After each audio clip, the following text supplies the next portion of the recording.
नमस्कार दर्शकों, खुला आकाश कार्यक्रम में आप सभी का बहुत बहुत स्वागत और श्रावणी मास की फिर से बधाई और शुभकामनाएं भी। दर्शकों, ये जो सावन का माह होता है ना, अपने आप में बहुत हरियाली, समृद्धि और संस्कृति को समेटे हुए है। लेकिन कहीं ना कहीं इस मौसम में खान पान का भी विशेष ध्यान रखने की आवश्यकता होती है।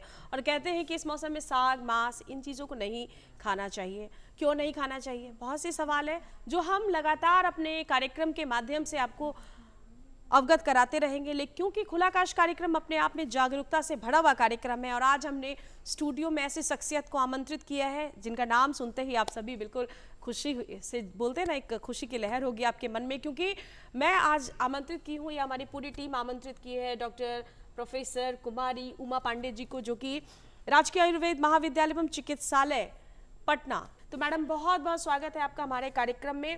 पहले तो मैं बहुत बहुत धन्यवाद दूं रूपम जी आपको और पूरी टीम को कि आपने मुझे यहाँ बुलाया और कुछ कहने का अवसर दिया।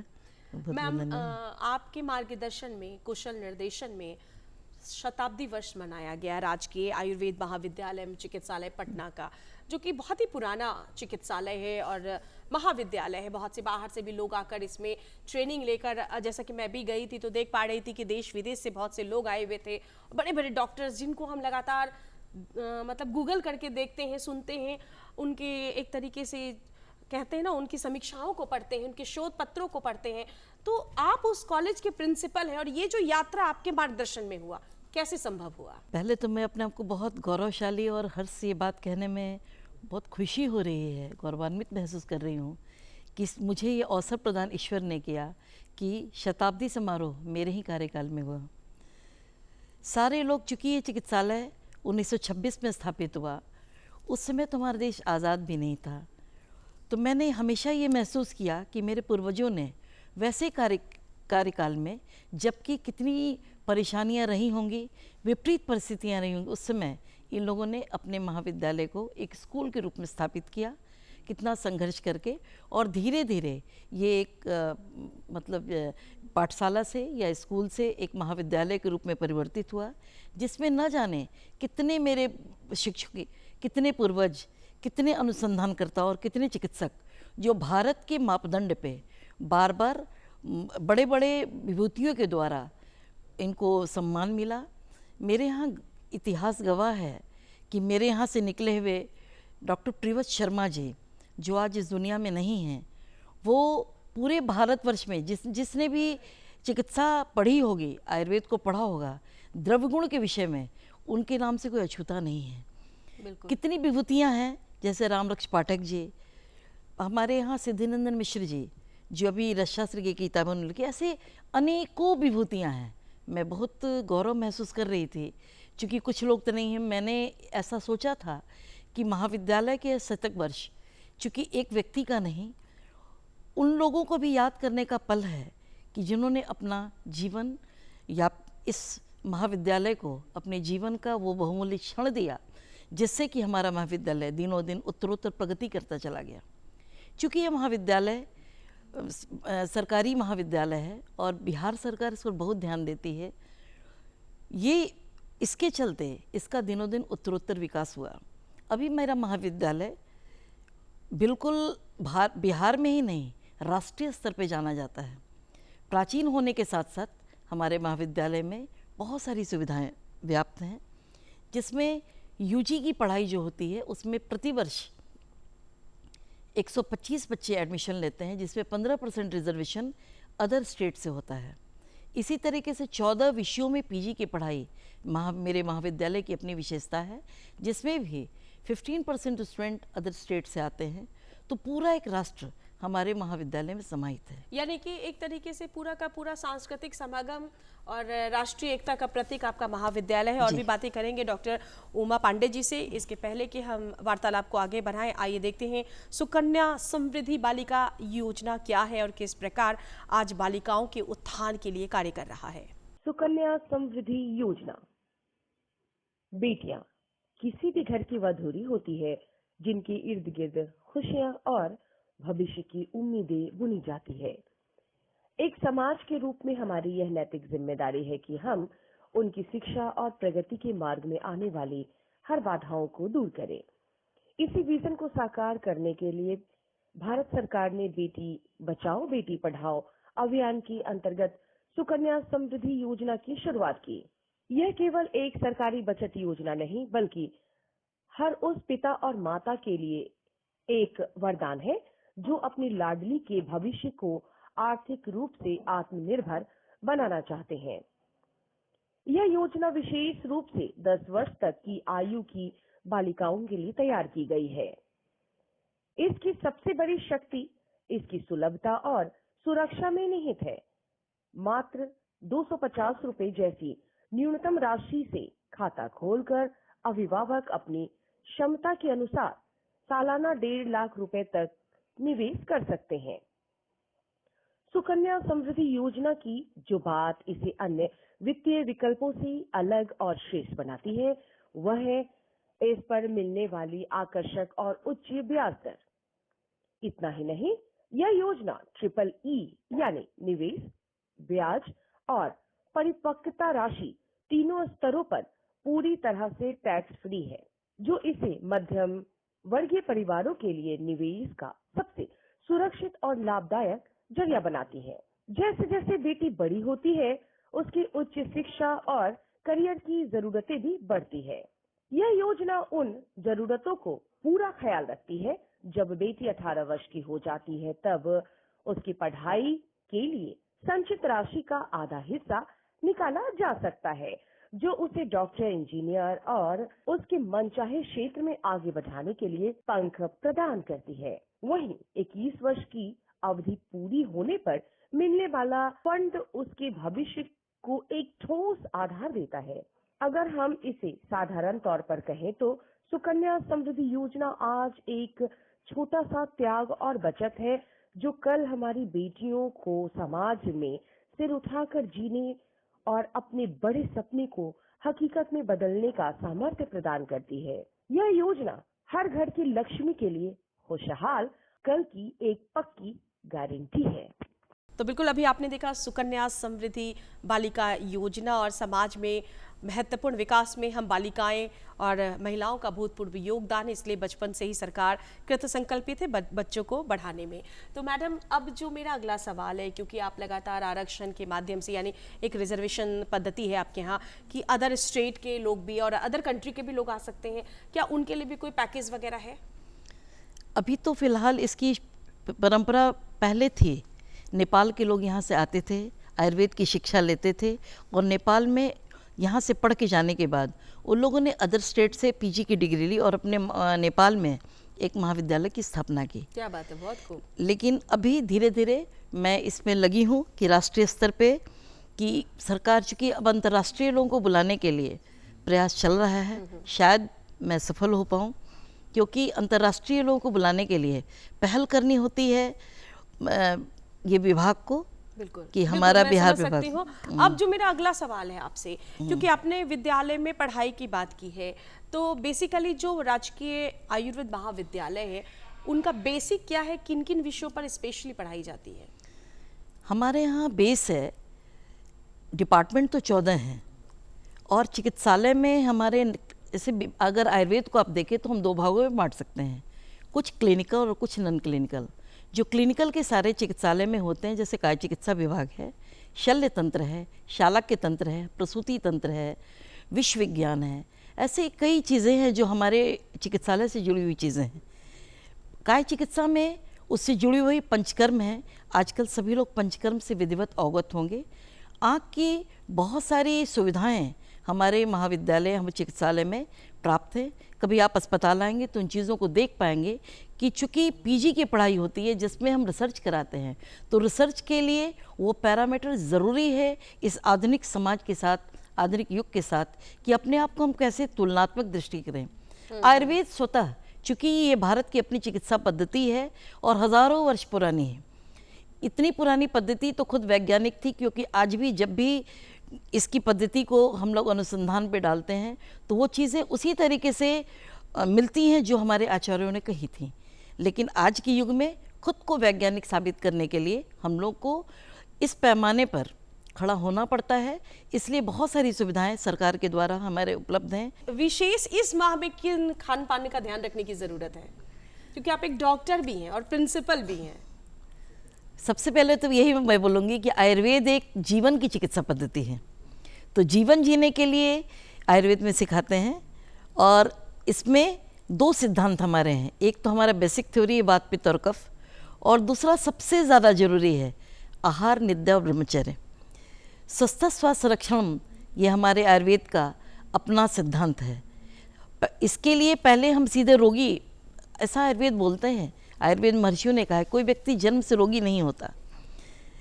जन्म उसको अगर खान पान सही दिया जाए, सही दिशा निर्देश किया जाए, जीवन शैली अगर अच्छी रखी रहे तो बीमार नहीं पड़ेगा।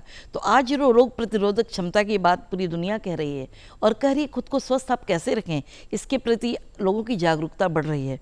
उसमें हमको अपना आहार, आप क्या खाते हैं, कब खाते हैं और कैसे खाते हैं, इस पर बहुत विशेष ध्यान देने की ज़रूरत है।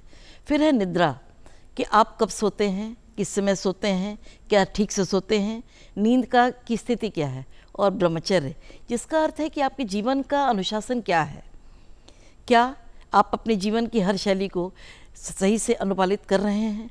ये तीनों इसके विशेष कारण हैं जिसके कारण हम बीमार पड़ रहे हैं। जहाँ तक मैडम आपने कहा मोटापा, मोटापा के मैडम दो कारण मुख्य हैं।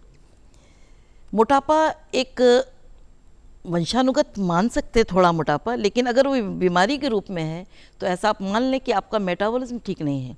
आपने जो भोजन किया उसका सही रूप में अगर अपाचन नहीं होगा तो वो किसी न किसी रूप में वसा के रूप में आपके बॉडी में एकत्र होगा।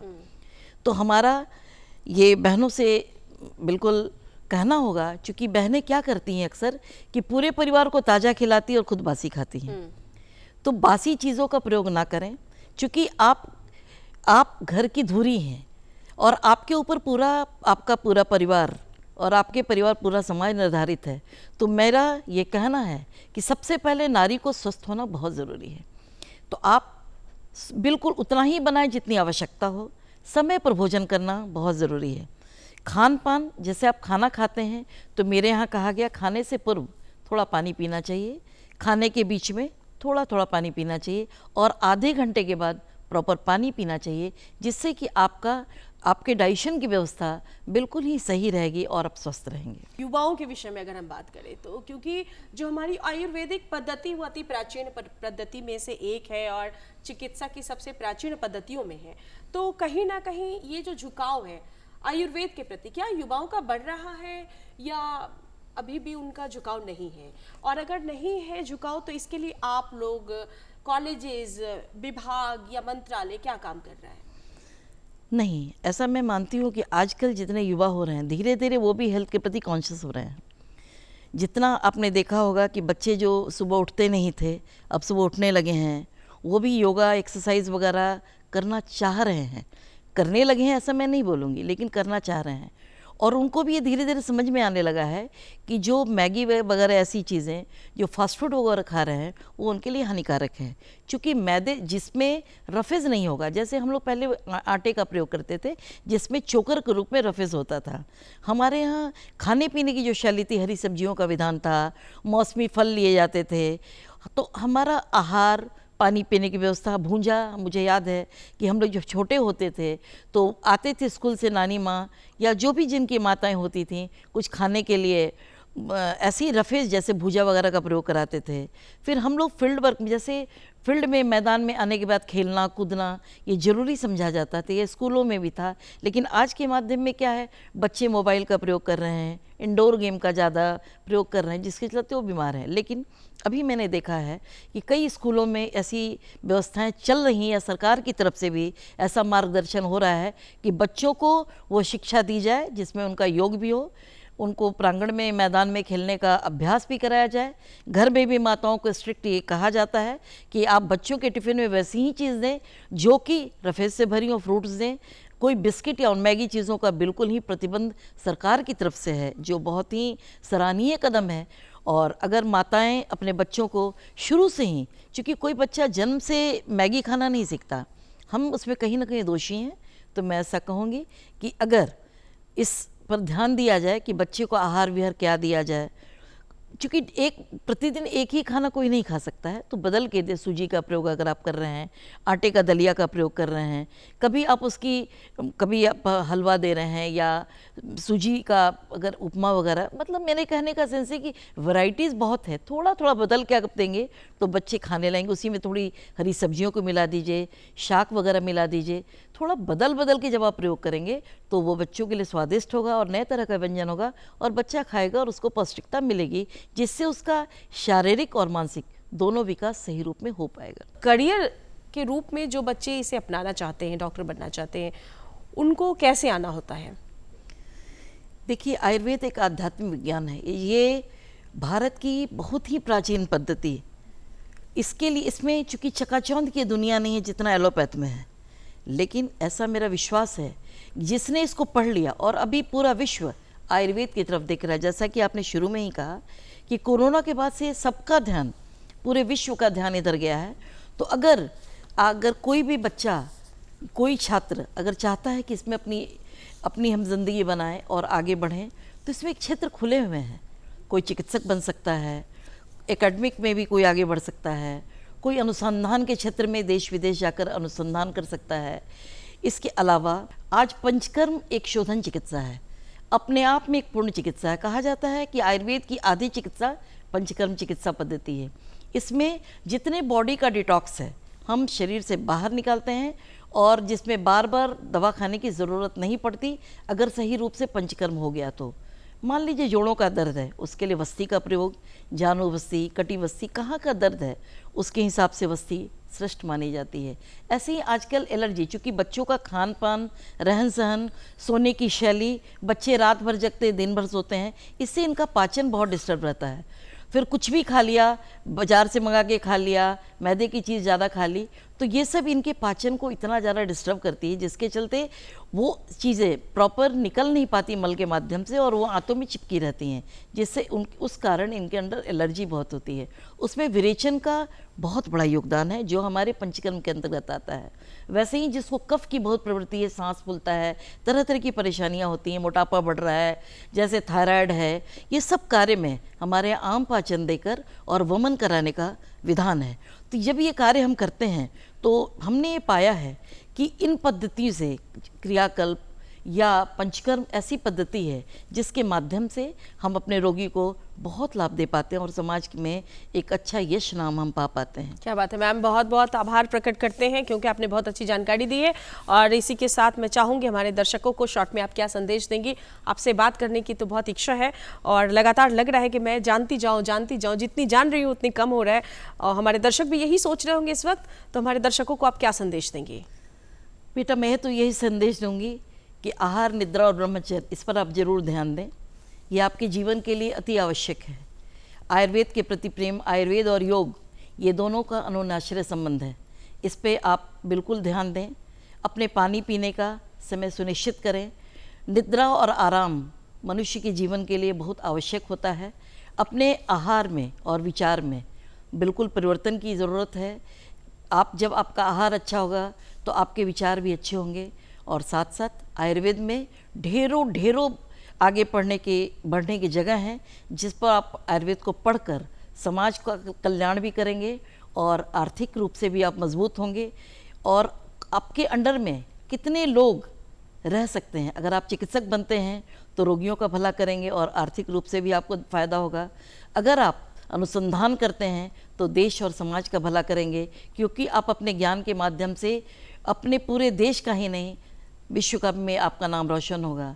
और अगर आप चिकित्सक बनते हैं और एकेडमिक में आते हैं तो अपने ज्ञान से अपने छात्रों को और लोगों को इससे लाभान्वित करेंगे। बिल्कुल, बहुत और आपका यश नाम भी बढ़ता है। बहुत बहुत धन्यवाद मैम आपका। बहुत संभावना है। धन्यवाद, बहुत बहुत धन्यवाद कि आप हमारे कार्यक्रम से जुड़ी और कीमती जानकारी हमारे दर्शकों को दी है। लेकिन दर्शकों, इस कीमती जानकारी के साथ साथ क्या आप जानते हैं कि हमारे देश और दुनिया के विकास में महिलाओं का भूतपूर्व योगदान रहा है? तो आइए देखते हैं CK वाकर के योगदान के विषय में। क्या आप जानते हैं कि दुनिया की पहली स्वनिर्मित महिला करोड़पति कौन थी? वह कोई राजघराने या रईस परिवार से नहीं, बल्कि उनका जन्म गुलामी के दलदल में हुआ था। हम बात कर रहे हैं अमेरिका की मशहूर अश्वेत महिला उद्यमी मैडम CJ वॉकर की। साल 1867 में जन्मे वॉकर का शुरुआती जीवन बेहद संघर्षपूर्ण रहा, लेकिन उन्होंने अपनी तकदीर खुद लिखने की ठानी। उन्होंने अश्वेत महिलाओं की बालों की समस्याओं को समझा और खुद की कड़ी मेहनत से विशेष हेयर केयर प्रोडक्शन और वॉकर सिस्टम विकसित किया। देखते ही देखते उनका यह छोटा सा व्यवसाय मैडम सीजे वॉकर मैन्युफैक्चरिंग कंपनी के रूप में एक मिसाल और विशाल साम्राज्य बन गया। उन्होंने न केवल खुद सफलता की बुलंदियों को छुआ, बल्कि हजारों अन्य अश्वेत महिलाओं को रोजगार देकर उन्हें आर्थिक रूप से आत्मनिर्भर भी बनाया। वॉकर अपनी कमाई का एक हिस्सा अनाथालयों, स्कॉलरशिप और सामाजिक सुधार के कार्यों में दान करती थी। इतिहास में उनका नाम आज भी दृढ़ इच्छा शक्ति, महिला सशक्तिकरण और उद्यमिता के सबसे बड़े प्रतीक के रूप में दर्ज है। तो दर्शकों भी आपने सीके वॉकर के योगदान को सुना, जाना और देखा। तो जैसा कि डॉक्टर उमा पांडे जी लगातार आपको आहार विहार और जीवन जीने का सलीका बता रही थी, इसमें एक और जो बात है वो बहुत ज़रूरी है कि योग प्राणायाम करते रहना चाहिए। तो हम आपके स्वास्थ्य का विशेष ध्यान रखते हुए आइए कराते हैं आपको आरोग्य योगा।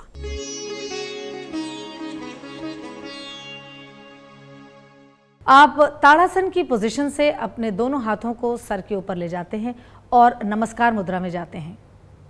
सांस छोड़ते हुए आप अपनी स्पाइन को सीधा रखते हुए घुटनों को मोड़ते हैं। अपने शरीर का वजन एड़ी तक ले जाइए और जहां वो वजन एड़ी पर पूरा आ जाए, ये क्रिया वहीं रोक दीजिए। उत्कट आसन के जरिए आपकी thigh muscles, quadriceps, back muscles और ऑर्गेनिक बॉडी सबको बहुत स्ट्रेंथ मिलती है। इसके अलावा जब आप अपना हाथ खींचते हैं तो डायफ्राम में एक जेंटल मसाज होता है, जो आपकी हार्ट की एक्सरसाइज के लिए बहुत अच्छा है। इस तरह से करीबन 10 से 15 सेकंड रहने के बाद सांस लेते हुए आप फिर से ताड़ासन की पोजीशन में आते हैं, जिसमें हाथ आपका ऊर्ध्वहस्तासन में है और नमस्कार की मुद्रा है। सांस छोड़ते हुए फिर आप अपने हाथों को हिप जॉइंट के पास लाते हैं और ताड़ासन में खड़े हो जाते हैं। जैसे हमने आपको बताया है, ये सोच के मत डरिए कि ये कठिन आसन है, आपके घुटने में दर्द है, आप कैसे करेंगे। हम आपको इसका भी एक बहुत ही आसान इम्प्रोवाइजेशन सिखाएंगे।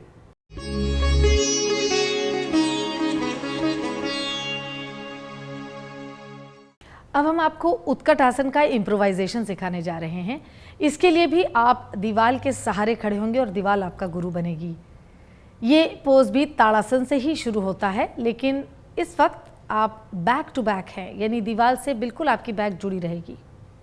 एक बार ताड़ासन में स्थापित हो जाने के बाद आप अपने पैरों के पंजों से 6 से 8 इंच दीवार से आगे बढ़ेंगे, लेकिन शरीर दीवार से चिपका रहना चाहिए, यानी पूरी स्पाइन, पूरी टॉर्सो दीवार से चिपकी रहेगी। इसके बाद आप अपने हाथ उठाएंगे और रस्सी को पकड़ेंगे। ऐसा हम इसलिए कर रहे हैं कि ये इम्प्रोवाइजेशन उन लोगों के लिए है जिनकी पीठ में दर्द है, घुटने में दर्द है या एंकल में स्वेलिंग या दर्द है। रस्सी पकड़ने से आपके शरीर का भार रस्सी ले लेती है। फिर आप एक्सहेल करते हुए अपने बैक को रगड़ेंगे दीवार पे और बटक बोन को ज़मीन की ओर जाने देंगे। जैसे ही आपकी पैर 90 डिग्री पे मुड़ते हैं, आप वहाँ इस रखने की क्रिया को रोक देंगे। ये इम्प्रोवाइजेशन आपकी क्वाड्रिसेप्स में बहुत ताकत लाता है।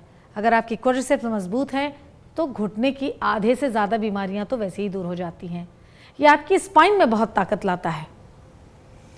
इस पर्टिकुलर इम्प्रोवाइजेशन में आप 30 सेकंड से शुरुआत कर सकते हैं और फिर धीमे से सांस लेते हुए आप ऊपर उठ के सीधे खड़े हो जाते हैं और वापस ताड़ासन में दीवार से सट जाते हैं। तो दर्शकों, अभी आपने आरोग्य योगा कर ली है, अब वक्त आ चुका है अपनी खूबसूरती का खास ख्याल रखने का। तो आइए देखते हैं आज क्या है खास ब्यूटी टिप्स। आज मैं बताऊंगी। उसके बाद हम अपने पैरों में स्क्रब करते हैं, तो स्क्रब करने को हम लोग एक्सफोलिएशन बोलते हैं। एक्सफोलिएशन का मतलब होता है कि अपने स्किन से डेड सेल को रिमूव करना, और अगर हमारे पैर में जितने भी डेड लेयर है वो रिमूव हो जाएंगे तो हमारा पैर भी बहुत ज्यादा सॉफ्ट हो जाएगा और टैन फ्री हो जाएगा। तो आप देख सकते हैं किस तरह से हमारे पैर की क्लीनिंग की जा रही है। तो यहाँ पर अपवर्ड डायरेक्शन में क्लॉकवाइज पैरों की क्लीनिंग की जा रही है। इस तरह से आप भी अपने घर पर अपने पैरों की देखभाल कर सकते हैं या सैलून में भी आप अपने पैरों की देखभाल करवा सकते हैं। इससे आपको बहुत सारे बेनिफिट्स मिलेंगे। और पेडिक्योर करने का जो टाइमिंग होता है वो मंथ में 2 टाइम होता है, बट अगर आप 2 टाइम नहीं कर पा रहे हैं तो एटलीस्ट 1 टाइम तो कर ही सकते हैं। तो दर्शकों, आवश्यकता है बदलते दौर के साथ खुद को संयमित रखने का, आहार विहार के साथ साथ जीवन को पॉजिटिविटी के साथ जीने का, मन को संतुलित रखना बहुत ज़रूरी होता है। लेकिन इस मन को संतुलित रखने में संगीत का भी अपना अभूतपूर्व योगदान होता है। तो हम आपको छोड़े जा रहे इस सदाबहार गीत के साथ आप सभी का बहुत बहुत आभार और देखते रहे आप अपना पसंदीदा कार्यक्रम।